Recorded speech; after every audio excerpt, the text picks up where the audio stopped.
Hi, welcome to my video. This is a recording of how to put on the Maiko Obi.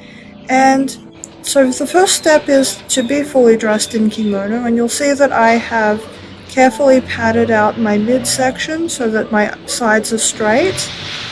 And I'm just showing you a little more of how I've tried to make things very neat and because if you have a lot of curves, that makes it harder for the obi to sit straight against your body.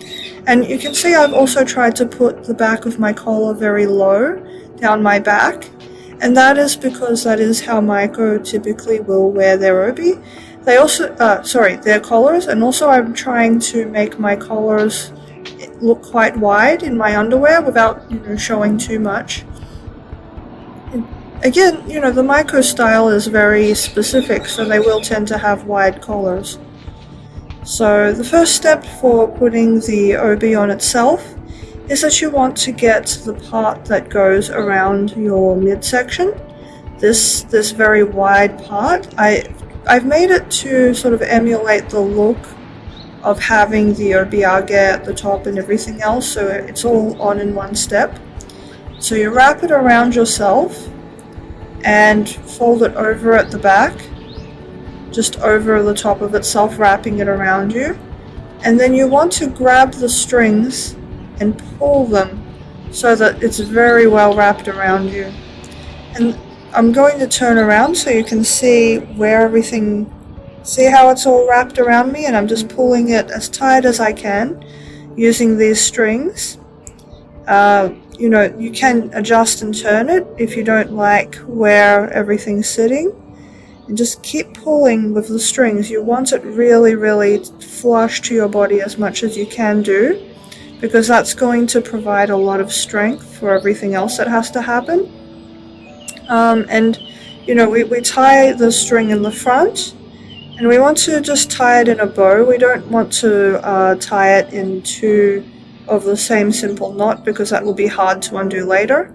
And we just want to tuck it down the front so that it is totally hidden. It's good to have it all in the front like this, believe it or not, because it means that if later on you need to do some sort of adjustment, it's relatively easy for you to do that.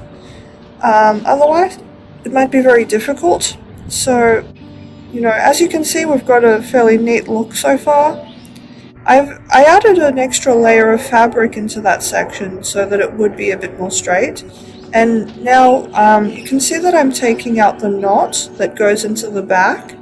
This is meant to look like the Darari musubi that typically goes on the back of a Maiko outfit. And you can see there's a metal prong there, and there's also some strings that I've attached. And these will be what basically holds this to the back of the outfit. So you're really trying to get that metal prong to slide into the back of your obi. Now, if you can get it to go through all of the different ties and layers of preparation that you have around your kimono, that's better. Having a friend help you with this step is a good thing. But, grabbing the strings can mean that you can gradually lower it into the back of the obi like that, and you can also adjust where it's sitting. And then you just bring those to the front, and much like we did with the other ties, you want to tie these tightly around your body, and this will help the musubi to stay in place on your back there. And again, I think it's a good thing to tie it at the front, because if you find later you want to adjust, then it's right there, it's really easy. So you just tuck it in so that it's neat. And then you can grab the obidome and the obijime, which go onto the front of the obi. Now I'm just trying to turn it around so it's nice and flat and looking good. I think you can see those are some very nice details. There's a lot of different obidome on the market, but I deliberately try to make them to match with the style of Maiko and the style of the outfit. And so I'm tying that around myself at the back, And this is just a typical ornament that usually goes into the Maiko outfit. It traditionally would help with the stability of the obi, holding all of the different knots in it together. You know, because I maybe didn't use enough padding, the obi's midsection isn't sitting as straight as it could do. But you can see this is already a very good start to the outfit. Like it does look very much of the style. But there is another accessory we can add to just make the Darari Musubi look a little more authentic, and that is this Obi Makura. Now it's a type of cushion that you can put inside obi knots, and what it will do is just make them look a bit more generous and bulky and you know, a bit more puffy and cute. So it just looks a bit more real, a bit more like a real obi knot. And so I'm tying that around myself as well, just like everything else we've tied.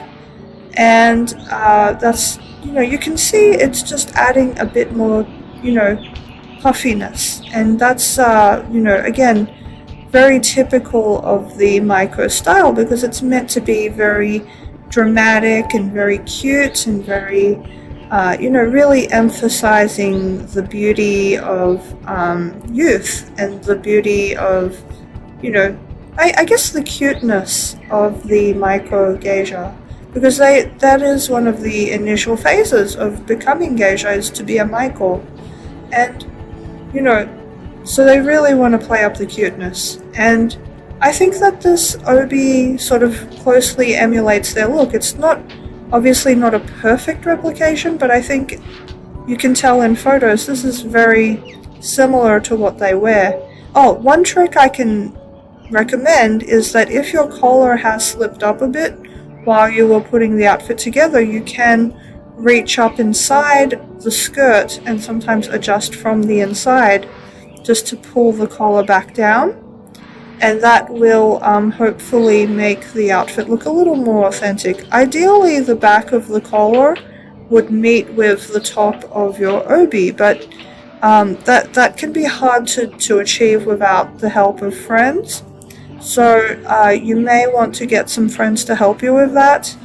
But aside from that, I think this is looking quite good. So that is the end of the video. Thank you for watching.